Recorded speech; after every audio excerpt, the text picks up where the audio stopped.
Africa is home to somewhere between 2,000 and 3,000 distinct languages, not dialects, languages. That is more linguistic diversity than Europe, Asia, and the Americas combined. Yet, almost every African has been faced with this statement at some point. You're from Africa, as if Africa were a single place, a single culture, a single language, a single people. No one says, I'm from Europe, when they mean Poland, Greece, Norway, and Spain at the same time. But Africa gets flattened, compressed, simplified. Nigeria alone, one country, has over 500 languages spoken within its borders. Papua New Guinea is often cited as the most linguistically diverse country on Earth. It has around 850 languages. Nigeria has 500, in one country, on one continent. And yet, when most people in the West and even many Africans shaped by Western education think about Africa's diversity, the first word that comes to mind is tribes, a word loaded with assumptions, a word that was never neutral, a word that was chosen deliberately. Today, we are going to unpack all of it. Where did this diversity really come from? How old is it? Why did it grow? And how did colonialism take something that was Africa's greatest strength and try to turn it into a weapon against African people? Here's the first problem. Most people, and most maps, dramatically underestimate Africa's size. Africa is so large that you can fit the United States, China, India, and most of Europe inside it. It spans every major climate zone on Earth, except Arctic. Travel across regions historically took months or years. Africa is not one environment, it is many worlds stitched together. And environment shapes language, culture, survival strategies, and social organization. This alone explains more diversity than most theories combined. To understand why Africa has so many languages, you have to start at the very beginning of the human story. Modern Homo sapiens, that means us, you and me, first appeared in Africa approximately 300,000 years ago. The oldest fossils we have found are in Morocco, Kenya, Ethiopia, and South Africa. For hundreds of thousands of years, human populations lived, migrated, separated, and evolved exclusively within Africa. Only around 70,000 years ago did the first small groups of humans begin to leave the continent and spread into the rest of the world. Scientists studying genetic diversity have confirmed the same pattern. African populations have more genetic diversity among themselves than the entire rest of the human species combined. This is not because there is something exceptional about Africans.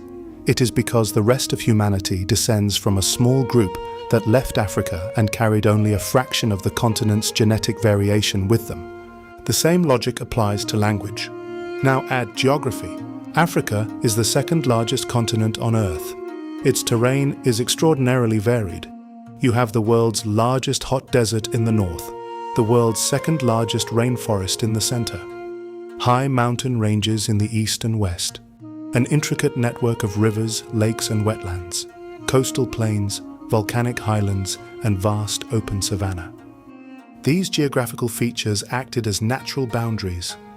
When a mountain range or a dense rainforest separates two communities for long enough, their languages diverge. When a river delta or a stretch of desert makes regular contact impossible, cultures evolve independently. This is not unique to Africa. It happened everywhere. But Africa had more time, more varied geography, and more people for this process to play out. The result is what linguists call deep linguistic time.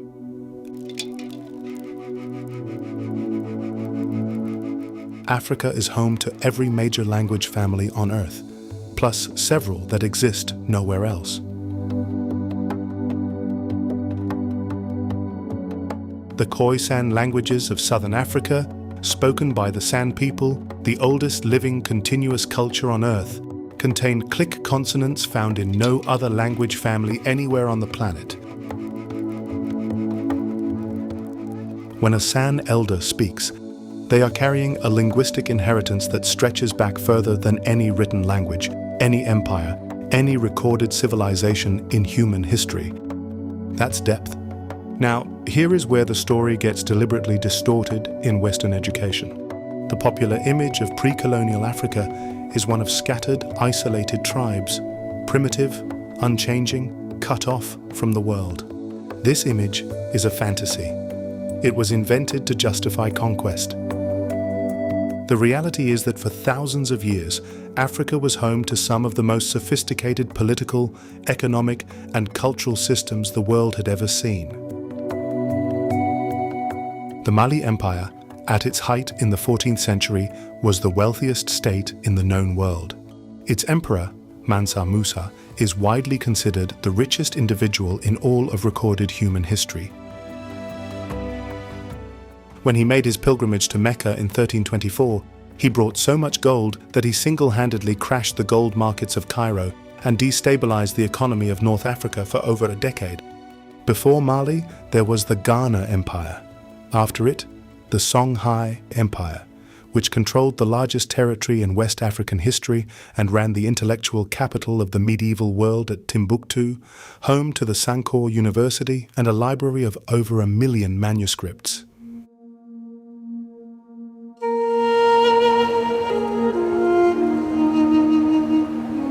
In East Africa, the Swahili coast built a network of city-states, Kilwa, Mombasa, Zanzibar, Malindi, that traded directly with Persia, India, China, and Arabia for over 1,000 years. Chinese porcelain has been found in the ruins of Kilwa, Indian textiles in the tombs of Great Zimbabwe. Speaking of Great Zimbabwe, that vast stone complex in modern-day Zimbabwe, built without mortar, engineered with extraordinary precision, was the capital of a kingdom that controlled the gold trade of southern Africa and was connected to trade networks stretching to Southeast Asia. And in the north, the Kushite kingdom of Nubia predated and at one point conquered ancient Egypt. The kingdom of Aksum in modern Ethiopia was one of the 4 great powers of the ancient world alongside Rome, Persia, and China. It was among the first states in the world to officially adopt Christianity in the 4th century. In the West, the Kingdom of Benin produced bronze sculptures of such technical mastery that when European explorers first encountered them in the late 1800s, they refused to believe Africans had made them. They invented elaborate theories about lost civilizations and Phoenician influence because accepting the truth challenged everything their racial ideology told them. Now, what does all of this have to do with language? Everything. These great empires were not monolingual states. They were multilingual, multi-ethnic confederacies. The Mali Empire united dozens of different ethnic groups: Mandinka, Soninka, Fulani, Wolof, Tuareg, under one political structure. Trade required communication across language lines. Administration required interpreters, scholars, and diplomats who moved between languages fluently. Across the continent, certain languages evolved into what linguists call lingua francas, shared trade languages that allowed people of different mother tongues to communicate. Swahili united the East African coast and spread deep into Central Africa. Hausa became the commercial language of the Sahel. Mandinka and its relatives spread across West Africa along trade routes. Arabic linked North and Sub-Saharan Africa across the Sahara. The average pre-colonial African was not confined to speaking one language.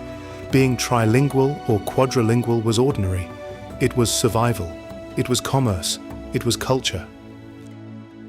Africa's linguistic diversity was not a sign of fragmentation. It was a sign of complexity, of depth, of a continent that had been building civilization in many forms, in many places, over many thousands of years, long before the rest of the world arrived at its shores. In November 1884, representatives of 14 European nations sat down in Berlin, Germany, to negotiate the formal division of the African continent. No African was invited, no African was consulted, no African had any say in what happened next. Over the following months, the European powers drew lines across maps of a continent most of them had barely set foot in. They divided Africa into colonies using rulers and compasses, straight geometric lines that paid no attention to mountains, rivers, ethnic territories, trade networks, or the hundreds of complex human communities that had developed over millennia.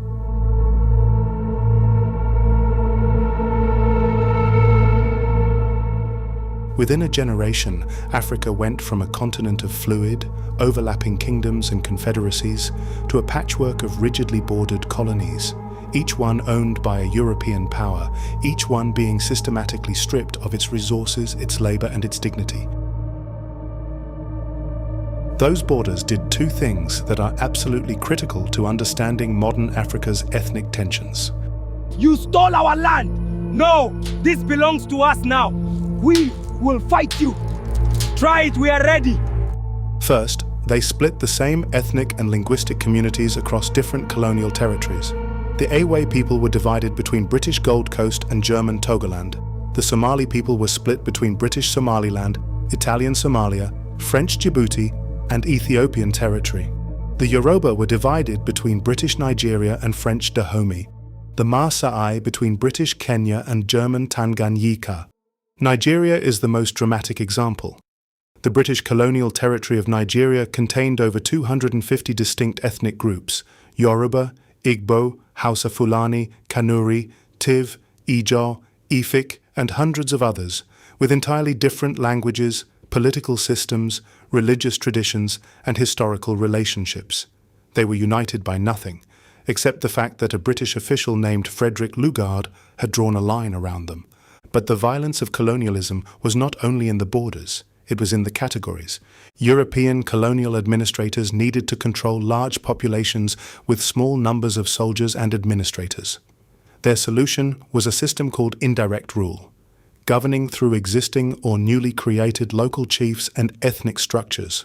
But to do this, they needed to classify people, to put them in boxes, to make fluid identities, fixed.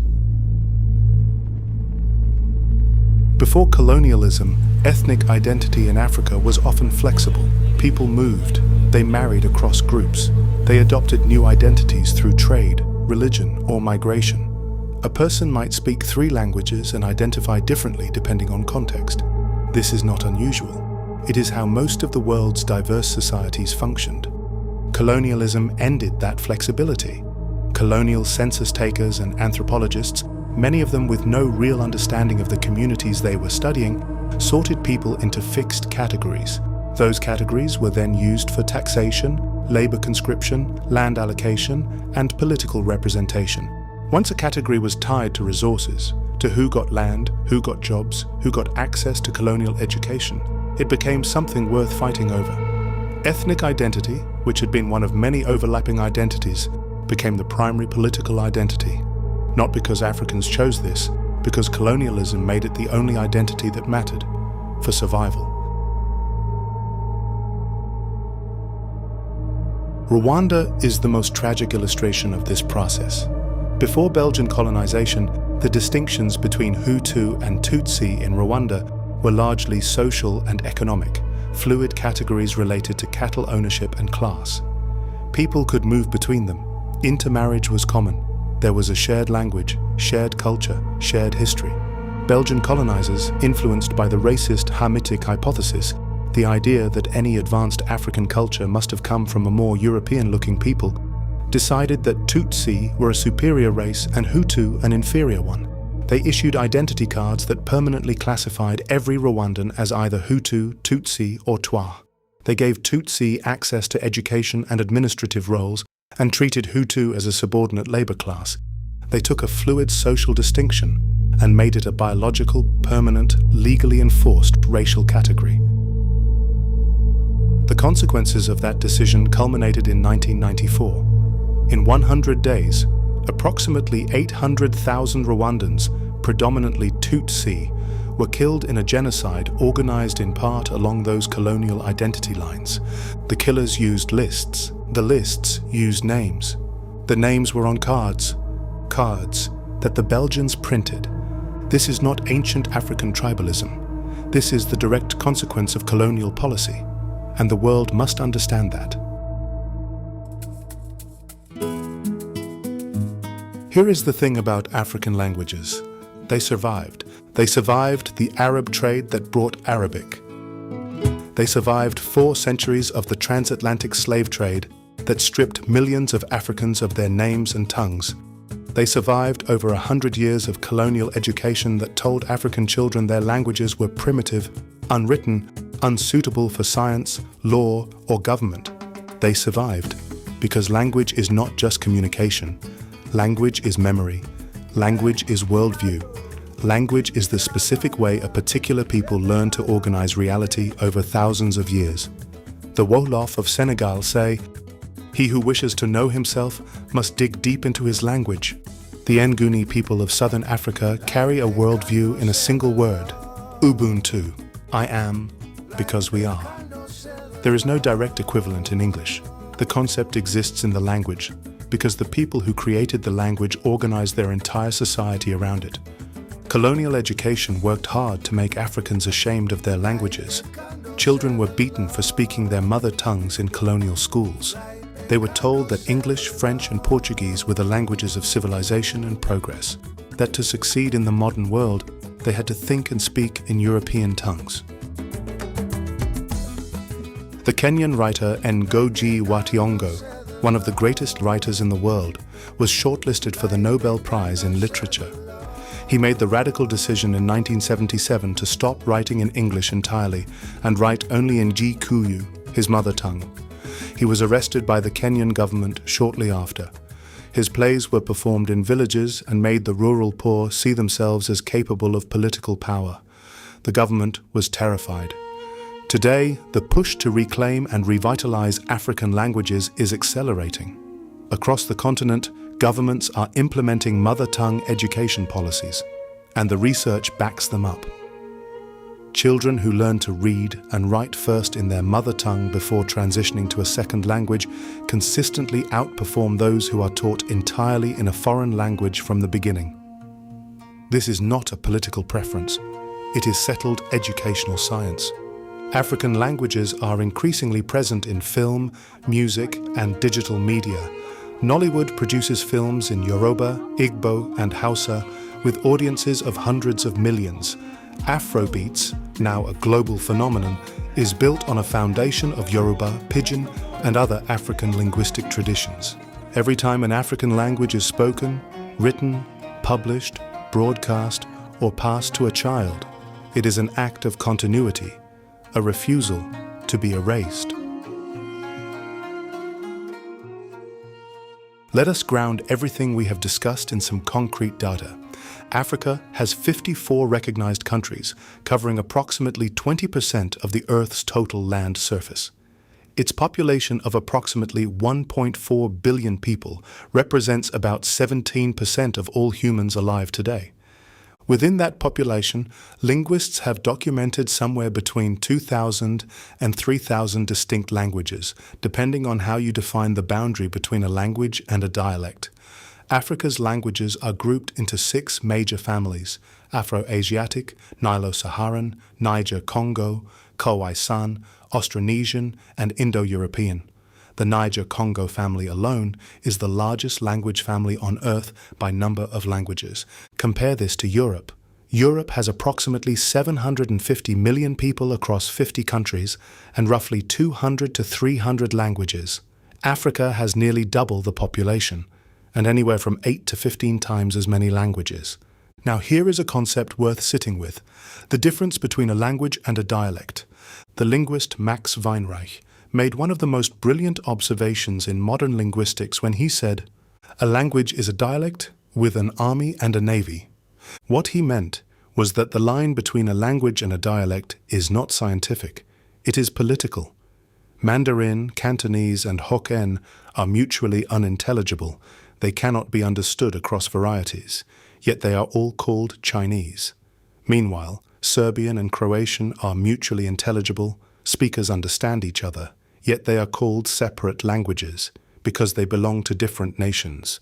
In Africa, many speech varieties that colonial administrators labeled as mere dialects of a single tribal language are in fact completely separate languages with their own grammar, vocabulary, and literary traditions. The count of African languages is almost certainly an undercount, because colonialism decided which varieties were worth calling languages and which were not.